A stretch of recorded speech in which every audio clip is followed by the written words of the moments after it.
Маш үзэгсэнтэй сахиусан тэнгэр байж гин. Тэрээр бурхтад үнчээр зүтгэдэг бүгдэд үлгэр дуурайл болсон нэгэн байсан боловч бурхад түүнээс гурвж гин. Ийхүү өөрийнхөө ишиг авахын тулд тэнгэр газрыг нэргсэн асар том дайн хийж, Деважингийн оронг үнсэн товарга болгож хэн бүхний сүрдэж айдаг хүчрхэг нэгэн болжээ. Яг юу болсныг тайлбарлавал Люцифер гэдэг энэ сахиусан тэнгэр маань Деважингийн орноос цөлөгдөж гин. Тэгээд хүний ертөнцид нэгэн сүмийн дээрээс ойчин Мария гэдэг охинтой таарчээ. Гэтэл үл үзэгдэгч байх ёстой Люциферийг энэ хүн харж чадаж байсан болохоор ихэд цочирдов. Тэгээд өөрийгөө сахиусан тэнгэр гэдгийг хэлж өгөөд танилцаад байж байхад тамийн үд нэгдэж Люцифер хар хангал руу унжээ. Ингээд чөтгөрийн оронд очивол нэг Левай гэдэг нэртэй 7 домогт чөтгөрийн нэг ийм охин заяа тамийн дээвэр цөмрөн асар том дэлбэр туулан нэгэн сахиусан тэнгэр ойжхыг хараад яваад очив. Энэ син одоо яах гэдэг юм бэ те? Люцифер тэгээд чөтгөр тандан Деважин бол миний хувьд нэгэн тамаас илгаагүй болсон. Тиймээс энэ тамыг би өөрхөн Деважингаа болгох болно гэж хэлв. Левай ч гэсэн энэ бол тамийн хамгийн гүндэх Косайдес гэдэг бүх юм хөлддөг ертөнц гэж хэлв. Тэгээд энэ тамыг эзлэн төрөмгийлэх хамдрагчаа болгохын тулд хүлээснээс нь тайлах гэтэл үр дүн байсангүй. Бас Люцифер ч гэсэн те би хэн нэгний боол болох гэж энд ирээгүй гэд хамаг хүчээрээ тулалдах гэтэл бүх хүч нь хориотой болохоор жинхэнэ хүчээ гаргаж чадахгүй байв. Өөрийгөө яаж гутамшигтайгаар төлөвлөснөө бодоход Левай түүний хацрыг зүсэж амжив. Ийхүү бодлын хүчээ ашиглан хорионоос мултарч өөрийнхөө тулааны хоёулаа өмсөж зогсоход хэтэрхий үзэгсэнтэй байсан болохоор Левай унж тусан шууд л дотн болцгоо. Левай усны урсгал удирдах хүчтэй гэдгээ тайлбарлав. Тэгээд Люциферийн дагагч болохоо амлав. Үүний дараа Пандемидиум дээр очин чөтгөрийн эзэн Сатантай уулзав. Тэрээр сахиусан тэнгэрийг харсан даруйда энд ямар ч сахиусан тэнгэр байх хориотой гэд дайрахад Пандемидиумын төв хүртэл дил цөхөлв. Люцифер ч гэсэн нөгөө домогт 7 хар нүгэлтэд таарав. Уур хилэн, шунал, ховдөг, залхуурал гэд бүгд сууцгааж байв. Мөн хамгийн хүчрхэг оргийн хоосны чөтгөрийн эзэн бас байв. Тэгээд Люциферийг энд яах гэж ирснийг асуухад Люцифер би Белиалыг алж хамгийн хүчрхэг чөтгөрийн эзэн болох гэж энд ирсэн гэв. Ингээд хүний ертөнцид очивол Мария нөгөө сахиусан тэнгэрийг бодонгоо найзтайгаа алхаж байна. Бодолд авсан түүнийг харсан найз нь Марияг аргадах гэж оролдов. Энэ үед оргоо хоосны чөтгөрийн эзэн буюу Белиал Люцифертэй тулалдах гэж байлаа. Чөтгөрийн эзэн өөрийнхөө сэлмний ямар хүчтэйг хилээд магтаж нэг дайрахад Люцифер тэрийг ганц цохиод эвдэлчив. Чөтгөрүүдийн гэр бүлийг доромжлоод тэгээд бас өөрийгөө нэгэн сахиусан тэнгэр биш болсон гэж зарлав. Удалгүй Белиал өөрийнхөө зэвсэгтэйгээ нэгдэж эхлэхэд Люцифер зүхтахыг оролдов. Бүх чөтгөр дайрч түүнийг зүхтаалгасангүй. Белиал түүнийг өршөөлгүй далавчийг нь дайрч хаяв. Тэр даруйд л Люцифер чөтгөр болон хувирч тамаас явхаар шийдэн хүний ертөнцийг зорив. Люциферийг эргэж ирэхийг хүсэн Мария залбирэн зогсож байв. Тэгтэл газар хагаран уйлжгүй Левай Люцифертэй хамт гарч ирэв. Тэгээд гэнт Люцифер Марийг хараад номоо шууд Маригийн цээжийг нэвт сүлбээд би одоо нэгэнт сахиусан тэнгэр байхаа болсон гэж хэлв. Би бол чөтгөр унсан сахиусан тэнгэр Люцифер байна. Мари цочирдсан бөгөөд дараа нь тэр өвдлийг мэдэрч чадахгүй гэдгийг ойлгов. Люцифер зүрхийн авсан байх ба цээж нь эмчилж өгдөг. Дараа нь Люцифер чиний зүрх надад байгаа цагт чи үүрд амьдрах болно гэж хэлв. Мари түүний зүрхийг шүүрэн авахыг оролдсон тул Люцифер түүнийг шахав. Энд Леви Люциферээс яагаад хүний зүрхийг авч байгааг нь асуув. Люцифер чөтгөрүүдийн нэгэнд өөрийгөө ялагдсанд шоконд орсон хэвээр байгаа тул үүнийг өөрийнхөө хүсэлд ашиглана гэж хариулав. Энд эдгээр чөтгөрийн хатагтайнаар түүнийг хэрхэн Белиалыг зохиж чадсан тухай ярьж байв. Мари уйлж эхлэв. Люцифер түүнийг бидэнтэй хамт явахыг тушаав. Леви үл тоомсорлож байв. Яагаад бидэнд хүн хэрэгтэй юм бэ гэж асууж цэнхэр луугаараа Мари руу дайрах гэж оролдов. Люцифер тэдний жүжигийг зогсоож хоёуланд нь эвтэй байхыг тушаав. Дараагийн үзэгдэлд тэд Роял Токио зочид буудалд ороход Люцифер тэнд байрлах өрөөг бүхэлд нь худалдаж аваад Мариг энд хэсэг хугацаанд байхыг хэлнэ. Мари яагаад зөвхөн би юм бэ гэж асуув. Чи яагаад миний зүрхийг авсан юм бэ гэж асуув. Люцифер чиний зүрх одоо минийх гэж хариулв. Нөгөөтэйгөр MV буюу шунал хүүхэд шиг сэлж Люциферийг усан сан руу орохыг хүсв. Тэдний хоёр нь усан санд байх үед Мари зүрхээ шүүрэн авахыг оролдов. Люцифер анзаарч зүрхийг нь телепортлоод Мариг тэдэнтэй хамт усан сэлхийг тушаав. Мариг татгалцснаар Люцифер хүч чадлаа ашиглаж Мариг нойтон болгодог. Мари дахин асуув. Яагаад би юм бэ? Хүмүүс өвхшгүй мөн хөшөрөхгүй байхыг хүсдэг учраас би чамайг ийм болгосон гэж Люцифер хариулв. Тэгээд би энд даргана. Миний дүрмд бүх юм захирагдах болно гэж хэлв. Энэ хоёрыг хараад Леви атаархаж байв. Люцифер усанд орсны дараа орой хоолоо бүтэн хэмжээгээр захиалахар шийдсэн боловч Леви бүгдэнд нь зориулж хоол хийхийг хүссэн тул татгалзав. Тэд хоёулаа айв. Леви яг л тоогооч шиг эхэлдэг бөгөөд хоол хийж дуусны дараа Люциферт үйлчилдэг. Мөн хоолыг нь хараад Люцифер буруу үнээр хоол хийлгсэн гэдгээ ойлгов. Тэр үүнийг амталж үзвэл энэ нь үнэхээр гоё амттай байв. Үнэхээр хачин юугаар хийсэн бүү мэдэм хачин хоол хэрнээ амт нь маш тасархай байв. Үүний дараа Люцифер шүн дунд усан орж Белиалтай хийсэн тулаанаа санаад нисээд алгалав. Дараа нь Леви Люциферийн талаар асуусан бөгөөд хоёулаа түүнийг хаана байгааг нь мэдэхгүй байна гэхэд Мари болохоор түүний хийсэн орой хоолны талаар магтав. Бүдүүлэг Леви түүнийг доромжилж тэр минийх учраас Люцифертэй харьцаж болохгүй гэж хэлээд түүн рүү дайрав. Мари амь насаа хамгаалахын тулд зочид бодлоос аль болох хурдан гүйж гарав. Гэвч харамсалтай нь Левитэнд Леви түүнийг барьж аваад шахах гэж оролдов. Яг одоо Мари найзтайгаа хардталтын тухай ярьж байсан тухайгаа санаж байна. Одоо Мари Левид тийм ээ. Чи Люциферийг хайрладаг шиг би ч гэсэн яаж түүнийг хайрлаж чадах вэ? Би чамд маш их атаархаж байна гэж хэлв.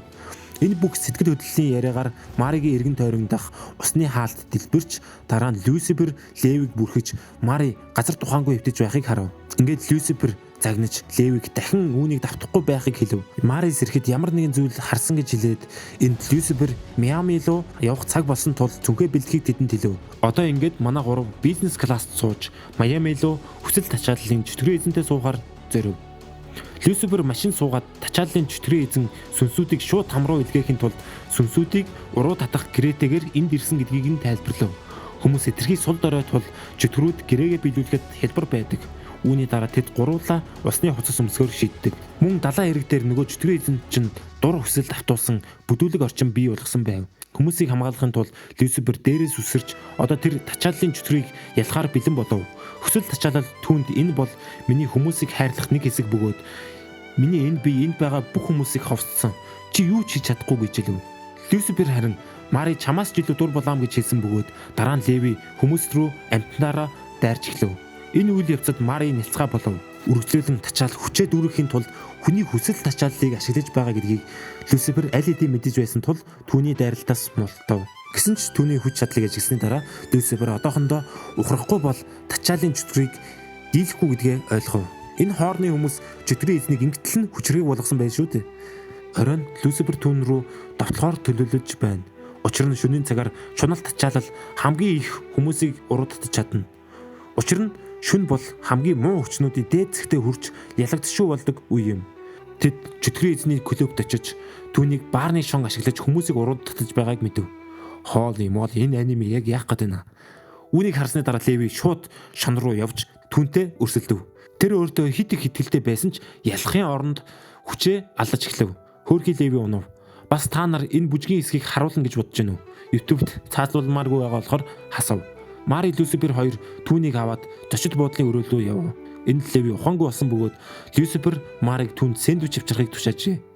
Тэрээр Люциферийн түүнд тушаасан тушаалыг дагаж алхаж байхдаа тачаалтай уулзав. Хүсэл тачаал түүнийг өөрийнхөө харшид аваачиж түүнтэй бохир зүйл тоглохыг оролддог. Гэнт Люцифер ирж түүнд Маригийн зүрх байгаа учраас тачаал юу ч хийж чадахгүй гэдгийг хэлв. Хүсэл тачаал гэнт Люцифер рүү дайрч Люцифер өөрийгөө сул дорой одоо юу ч хийж чадахгүй гэдгийг ойлгов. Үүнийг далимдуулан түүнтэй бохир тоглоом тоглов. Тэр түүнийг боож энэ яг юу болоод байна? Ингээд бухимдсны дараа Люцифер юу өснээ хийв.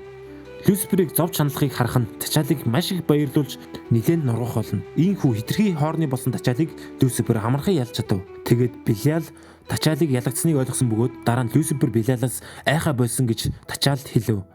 Одоо тэд чөтгөрийн сэжүүр хайхаар Лондон руу нүүж явна. Хэсэг хугацааны дараа Мари нэгэн сэжүүр болно. Тэд дэлгүүрт очив. Люциферийн ид дээр тэд хаалгыг онгойлгож Мари зоосноос өөр юу ч болсонгүй. Гэнт манай гурав бүгд өрхөн дунжээ. Мама хэмээх хадагтай гарч ирв. Тэр тэднээс чи миний хөлс хүчээ дайчлан олсон мөнгийг авах гэж ирсэн юм уу гэж асуухад Люцифер чи мөнгөний тухай маш их мэдрэмтгий бололтой гэж хариулв. Маман надаас хэрэгтэй зүйл байгаа эсхийг Люцифераас асуув. Люцифер тэгсэн чинь шунлын хатан чөтгөр маман би чамайг ялахын тулд энд ирлээ гэхэд маман ааш муутай байсан тулд тэр саналаас нь татгалзаж Люциферт аяг цай ууж хөнгөн зууш зооглохыг хэлв. Зууш гэдэг үгийг сонсоод Мари үүнийг сонирхолтой ад жаргалтай гэрээ гэж боджээ. Мамон тэгээд түүнтэй гар барихыг оролцсон боловч Люцифер түүнийг зогсоож Мари Леви хоёрыг энд үлдэхийг тушаав. Дараа нь Мамон Люциферийг түүний эзэмшлийн газар руу телепортлжээ. Мамон энэ үйл хөдлөх хөрөнгийг хэрхэн худалдаж авснаа ямар их толгойн өвчин байсан талаар ярьж байна. Люцифер харин тулалдаж эхэлнэ. Тулааны үеэр Мамон давуу талаа ашиглан хүчил цацсан түүний хувцсыг хайлуулад нойрны хийг ашиглан Люциферийг унтуулав. Гэвч түүний зэвсэг яагаад ч юм үнэтэй цонхны шилийг халаад Мамоныг уурлуулжээ. Нөгөө талд нь Левийн тоглоом торыг эвдэж тэднийг чөлөөлдөг.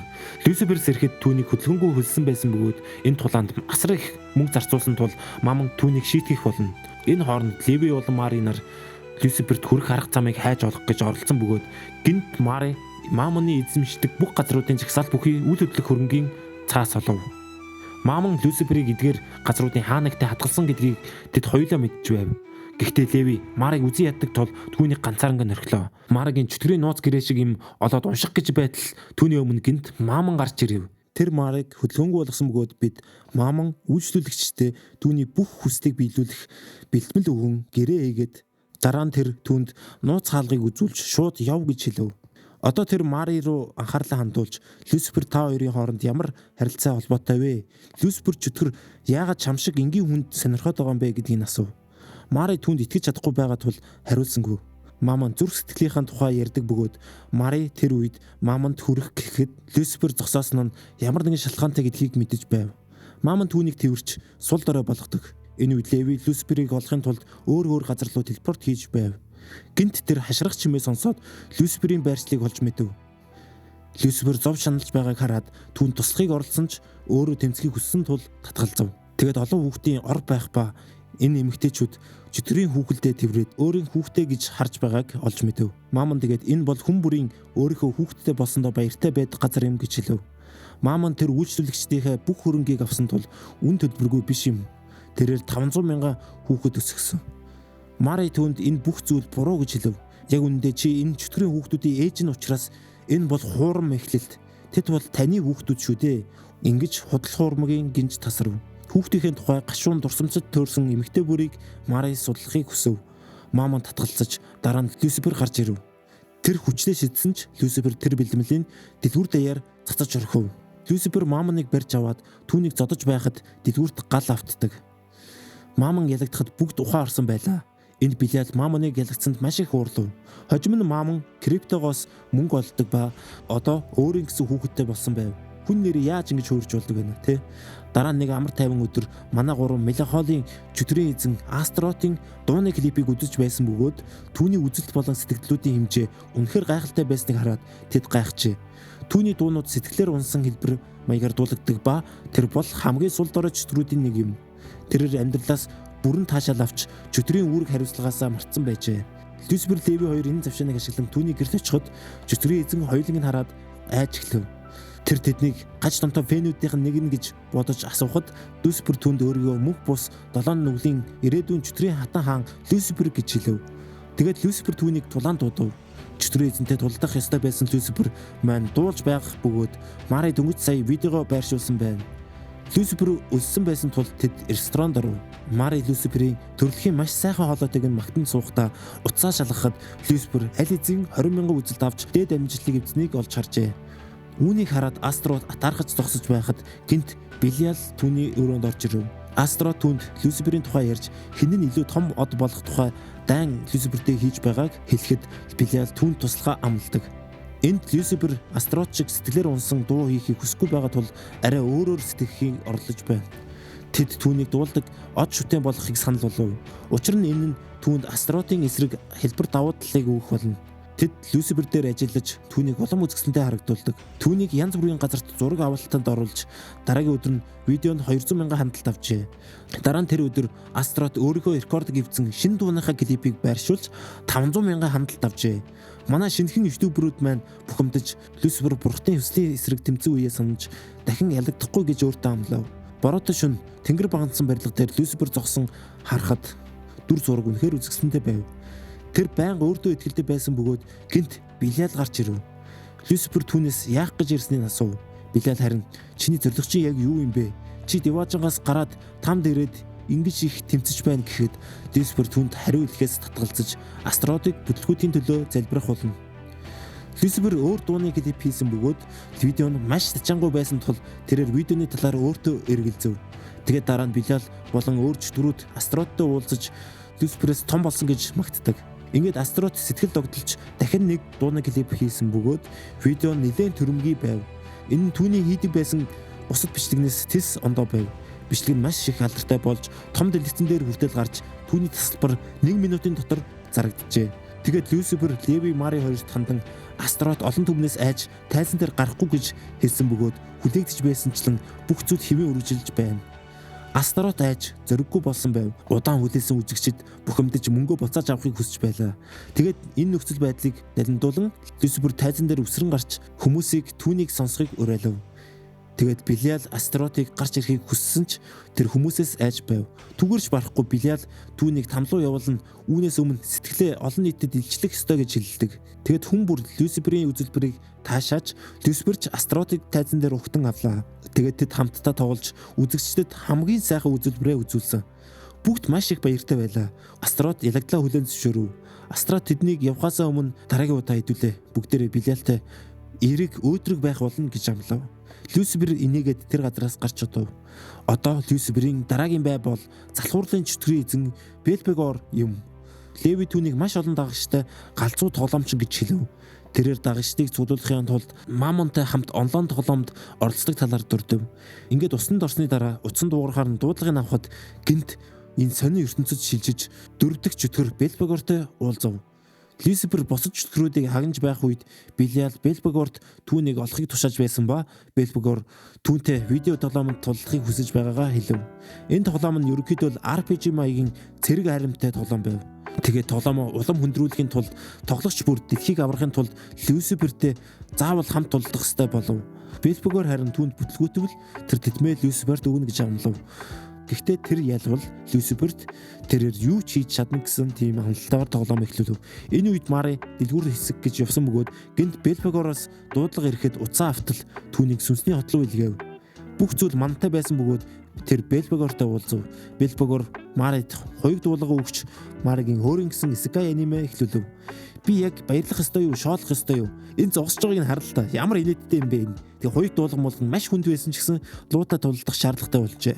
Үүнийг далиндуулан луу түүнийг агаарч идэв. Хөөрхий Мари хөлдөж өгөх гэж байсан ч гэсэн сэлмээрээ түрэмгий дайрсаар лууг гимтээжээ.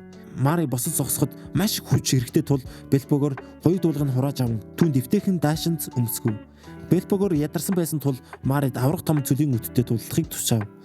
Мари яг л дайчин шиг өтийг хоёр хэсэгт хуваадаг. Харин тамд Белиал Люциферийн тулааны тухай асуув. Тэгтэл Белбегор сэдвээ өөрчлөн Мари тоглоомод хэр сайн болохыг нь хэлэн маш олон дагагчид зовлоосон тухайгаа ярив. Хожим нь Белбегор түүнийг Люцифер рүү аваачсан бөгөөд Люцифер тоглоомын дотор хүртэл чөтгөр болж хувирна гэж хизээж бодож байгаагүй тул Мари цочирчээ. Тэгэд Мари болон түүний дэмжигчид Люциферийг ялахын төлөө дэмжихэд тэр эргэлзэлгүйгээр түүн рүү дайрчээ. Хэдэн минутын дараа хоёр талын тулаанд Люцифер ялал байгуулж 10,000 евро оноо авч Мари хожигдсон мэд унав. Үүнийг хараад Белбегор Мариг аваад ой руу цухтав. Дараа нь тэр ургамлын гаралтай дотор хувцас өгөөд Мари Белбегороос түүнийг Люциферийг ялахын тулд сургаж өгөхийг говь. Люциферийг ялахын тулд хатуу шийдсэн Маригийн сорын ганц арга бол мөгийн хор байсан тул Белбегор баяртай байв. Маш их бэлтгэл хийж шаргуу хөдөлмөрсний эцэст Мари домогт мангасыг ялахын тулд тулдаанд орно. Мари жинхнээсээ Люциферийг ялахын тулд хичээж байгаа гэж үү? Хүмүүс дэмцэн болохоор цаг хугацаа өнгөрөхөд гэнт Белбегор тэднийг зогсоож онцгой гэнтийн бэлэг барихыг амлав. Энэ үед Люцифер Мариг ирэхээс өмнө бүх тоглогчдыг айдас давтуулан хэдлага явуулж байв. Мари дахин Люцифертэй тулдсан бөгөөд дахиад л Люцифер ялалт байгуулж 10,000 евро оноо авсан. Белбегор уурсан тул Люцифер рүү дайрчээ. Та нарын хамглаж байгаачлан Белбегор ингээд ялагджээ. Дараа нь тоглоомын дотор болсон бүх хөлбөрийн талаар ярьдаг. Хөөе чи түрүү жигтнээс намайг ялах гээд орлоод байсан уу броо? Хөөе чамтай яриад байгаа юм шүү гэж бодов. Дараагийн өсвөлөгч бол шуналт чөтгөр Белзебубыг харж байна. Тэрээр хэн нэг идэх вэ гэдэг тэмцээнд оролцох гэж байхад манай гурван атман гарч ирэв. Люцифер түүнээс яагаад өөр шиг ховдох гахааг өрөөгүй юм бэ гэж асуув. Белзебуб айн санаа зовсондоо юу ч хийж хариулж чадсангүй. Давуу талыг ашигласан Люцифер түүнийг хоол идэх уралдааны халз дулаанд дуудав. Үүнийг сонссон үзэгчид маш их баярлсан тул Белзебуб үгүй гэж хэлж чадсангүй. Сорилт нь урт дахианы билуу шиг бүтцтэй олон зуун дахианы талбарчнаас эхэлдэг. Бүгд Белзебубыг идэж байгааг хараад баярлаж байсан ч Люциферийг хараад тэд ховсдож алмаар юм. Энэ үзэсгэлэнтэй охин яаж Белзебубыг давж чадах тухай ярилцав. Цаг хугацаа өнгөрөх тусам Люцифер цадсан мэд санагдаж Белзебуб харин хоолоо идсээр байв. Хэсэг хугацааны дараа Люцифер өөрт нь ямар нэгэн зүйл буруу байгааг мэдээд шууд угаалгын өрөөлөггүй. Тэгтэл Люцифер бие засах газар ухаан алдсан байх ба эмнэлэг твтэж байна. Эмчин Люциферийг хотоодны вирустэй гэдгийг хэлж одооноос эмнэлэг твтэх болно гэж байв. Мари бичиг цаасны ажил хийхээр нүүж эмч түүнээс Люцифертэй ямар харилцаатай талаар асуув. Мари түүнийг яг л найз шиг гэж хэлв. Эмч түүнд энэ нь эдгэрэх тухай биш харин хүнд хэцүү үед хэн тантай хамт байх нь чухал гэж хэлдэг. What the fuck? Тэгээд сувлагч Люциферт энэ эврээ авч болох уу гэж асуухад тэрээр түүний эсрэг ид шидэ ашиглан түүнийг ховсдуулна. Тэгсэн чинь эмч Люциферийг хоёр зүрхтэйг тийг мэдхэд бас л ховсдож орхив. Хөөрхий Люцифер маш их өвчтөй байсан тул Мари түүнийг шүн тэврэх шаардлагатай болсон. Гэтэ Мари хитрхийг чанга хөрхөрдөг учраас унтч чадсангүй. Өглөө нь тэр Мари Леви хоёрыг цагтаа ирээгүй гэж хашгирав. Сувлагч Люцифер талчуур цэвэрлэгээний даваа өгнө. Дараа нь Люцифер өвдөж байсан тул эмч түүний бүксэнд байхад Леви түүнийг хараад цочирдов. Тэд хоёулаа Люциферт харамсаж байна. Дараа нь бид эмчин Белиал бөгөөд түүнд хуурамч юм өгч байсныг олж мэднэ. Белиал Маригийн зүрхийг хулгайлаад аваа явчихв. Сэрснийхаа дараа Люцифер Маригийн зүрх дотор нь байхгүй гэдгийг ойлгосон бөгөөд үүний ард хэн байгааг мэдж байв. Маригийн зүрхийг хаанаа ээж байсан гинэ? Алагдсан зүрхнийхаа талаар мэдхийг хүсээгүй тул харьцаа болжээ. Мари тэгээд Люциферт орны дэргэд байгаа шинэ өвчний талаар хэлв. Хөршин хотоодны суналдаас бол зовж чаналж байгаа гэдгийг олж мэдсэн бөгөөд тэр нь Белзебуб болж таарав. Люцифер өөрт нь залчих хамтрагч байгаа болохоор баяртай байна. Леви уйлж Люцифертэй хамт унтахыг хүсдэг. Тэгэд нэгэнт ээж шиг нь болсон Люцифер өргөдөд "За яах вэ? Чамайг өнөө шөнө аваад хамт унтъя" гэж хэлэхэд шүн Леви ёо ороо шээж баастаад цугтдаг. Леви чи арайчтэй. Маргааш өглөө нь Люцифер сайхан хоол идэнэ. Энэ нь Яаковтэй амттай байсан ч идэж болохоор байв. Түүний хажууд Белзебуб бас идэж байгаа нь таатай санагдаж тэд хоёулаа хоолны талаар ярилцаж эхэлнэ. Хэдэн 7 хоног хөвгөлтэй өнгөрөөсний дараа тэр дөрөв ресторанд байх бөгөөд Люцифер стейк захиалж Белзебубт бахан эсгийн өгчээ. Белзебуб тэр махыг маш сайн гэдгийг мэдсэн тул ялагдлаа хүлээн зөвшөөрөв. Люцифер үүнийг үгүйсгэж хоёулаа хамтран хоолоо идэв. Тэгээд орондоо шээж бас баастдаг хүүхэд атаархсантаа уйлж байв. Эцэст нь тэд салах ёс гүйцэтгээд шууд алхаж байхад гинт Белиал Маригийн өмнө гарч ирэн түүнийг аваад явв. Люцифер эргэж харахад Маригийн зүйлтнээс өөр юу ч олдсонгүй. Үйл явдал цааш өрнөх ба тамийн ертөнцид сатан хүмүүсийн үлийн үрийг сүүж сүнсийг нь диваачн руу эсвэл там руу илгээж байгааг бид нар харж байна. Тэрээр нэг сүнсийг диваачн руу оруулахыг оролдож байх үед нь шийдэгдэг. Түүний муу үйлдэлүүд нь хэрхэн там төрөснийг тэр тайлбарлав. Сүнс эргүүлж товтлоход сатан түүнийг зэвсгэрээ шууд устгадаг. Дараа нь сатан Белиалтай уулздаг. Белиал түүнд Люцифер Белзебубыг хэрхэн олзолж одоо түүнтэй холбоотой болсныг дэлгэв. Үүнийг сонсоод сатан маш их уралдаг. Харин Люцифер сүүлийн үед маш их хүчээ алдсан тухайгаа ярьж байна. Дараа нь улаан саран дээр сатан тэдэн лөө ойртож Люциферээс Белзебубыг буцааж өгөхийг шаардав. Люцифер Белзебуб хоёр түүний хүсэлтээс татгалзаж сатан хуурандаа тэдэн рүү дайрдаг. Дэлбэрэлт болсны дараа сатан ямар нэгэн байдлаар Белзебубыг барьж Леви Люциферийг дайралтаа самарчээ. Ууралсан Леви сатан руу дайрч хариу арга хэмжээ авав. Мари Белиалтай хамт тулдааныг дэлгэсээс харж байхдаа Белиал түүнээс асуув. Люцифер шиг унсан сахиусан тэнгэр яагаад чам шиг сул дорой толгой хоосон айку багтай болох хүүхдийг халамжлаад байгаа юм бэ гэж асуув. Мари энэ талаар юу ч мэдэхгүй гэж хэлв. Белиал түүнд заавал үннийг мэдэх болно доо гэж хариулв. Дараа нь сатан Белзебубыг Люцифер рүү буцаж ирэхийг хараад хардаж эхлэв. Леви дахиад халдлага хийх гэж байгаад сатан руу усан буу ашигласан боловч энэ нь бүтлгүйцсэн алхам байв. Дараа нь Леви сатаныг залгих аврах халим дуудсан боловч сатан амьд үлдэж нэг цохилдоор Левиг далайд живүүлв.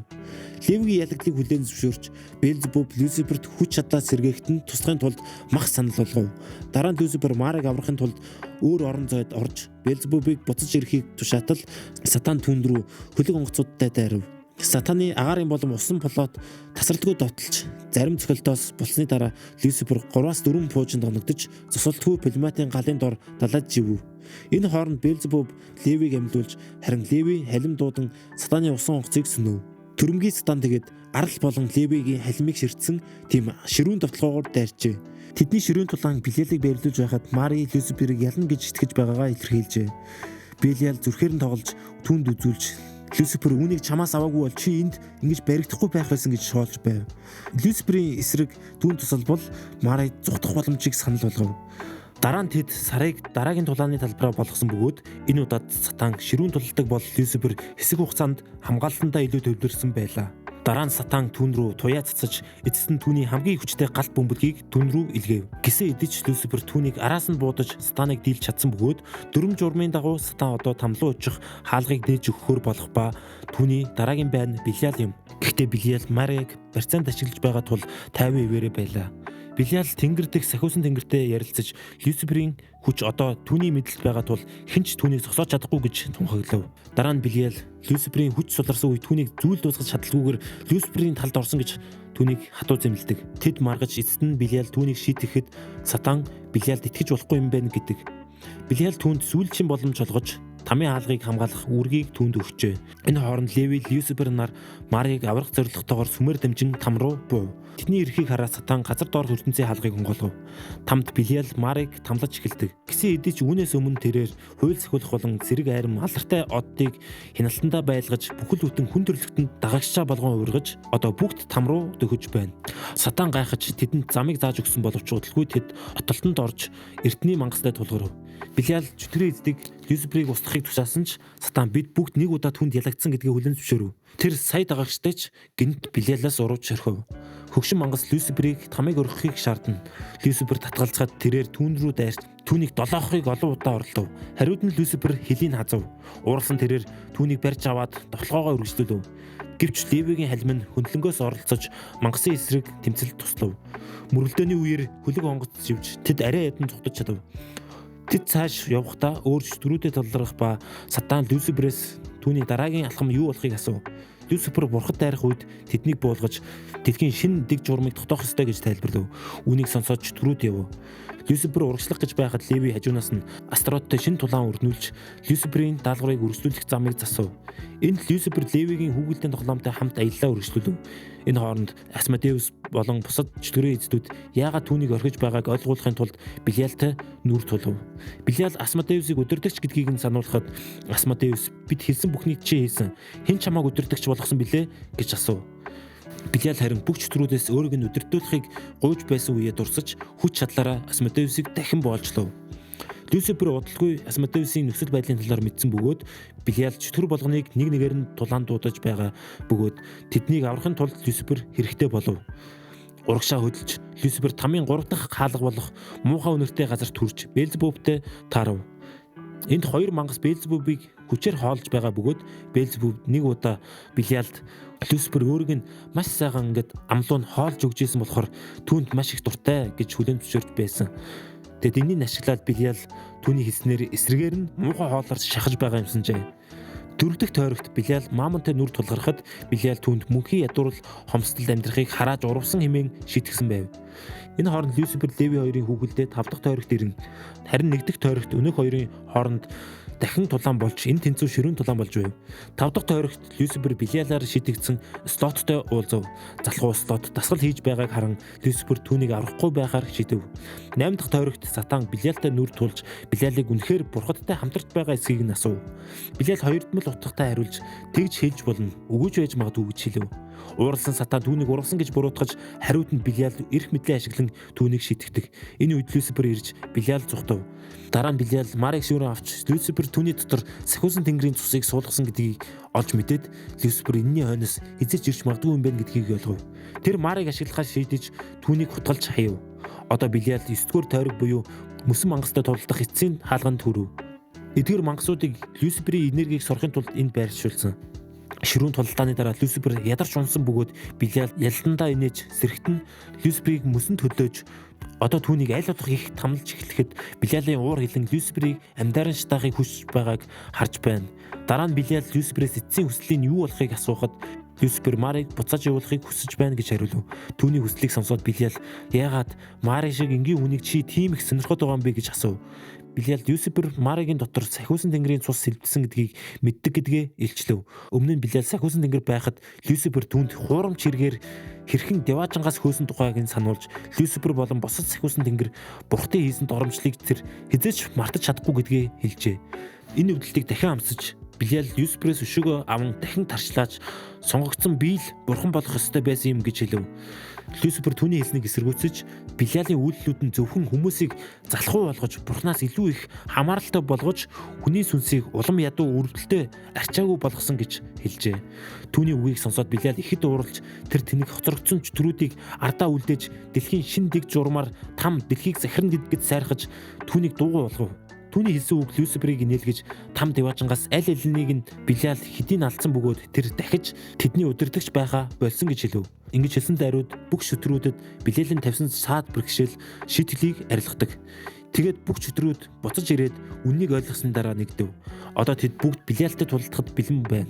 Билиал бүгдийг нь доромжилж та нар үнэхээр намайг ялна гэж бодож байна уу? Эцэст одоо миний дор Люциферийн бүх хүч байгаа гэхэд чөтгөрүүд хамтдаа Билиал руу дайрах боловч Билиал хүч чадлаа ашиглан тэдний бүгдийг нь нэг дор битүүмжлэн. Дараа нь тэрээр Мариагийн дотор сахиусан тэнгэрийн цусыг ашиглан өөрийгөө улам хүчтэй болгож байв. Билиал Мари руу эргэж хэрв чи зүрхээ буцааж авч дэлхий рүү буцахыг хүсэж байвал Люциферийг өөрийн гараар алах ёстой гэж хэлв. Энэ хооронд Леви Астрот хоёр мөсөнд харагдсан байна. Астрот хөдөлгөөн боловсруулж хэрв тэр гитараа авч чадвал түүний чичрэгийг ашиглан мөсийг эвдэлж судлагдах боломжтой гэжээ. Тэгээд Левигийн туслах Бехемот гэд энэ арай л нэр нь хүндсэн баачганаас тусламж авав. Мари руу буцвал Билиал түүнийг хүчээр Люциферийг алуулахыг оролдож байв. Үүнийг харж төвчээгүй Люцифер өөрийгөө хөнөөжээ. Билиал ашгүй түүнийг алчлаа гэд баярлахад түүний гарт байсан зүрх Люцифер рүү нисэн орж гин. Люцифер ам оров. Маригийн зүрхийг яг үндэ аль эзэн өөрийнх нь зүрхээр сольсон байжээ. Зүрхээ буцаа авсан Люцифер Билиалтай хац тулуулж эхлэв. Тэгээд чи бид хоёр бурхтын нүдэнд бол зүгээр л нэг багаж хэрэгсэл. Тэдэнтэй нэгдэн гэдэг бол чамд ямар ч бахархал байхгүй юу гэж асуув.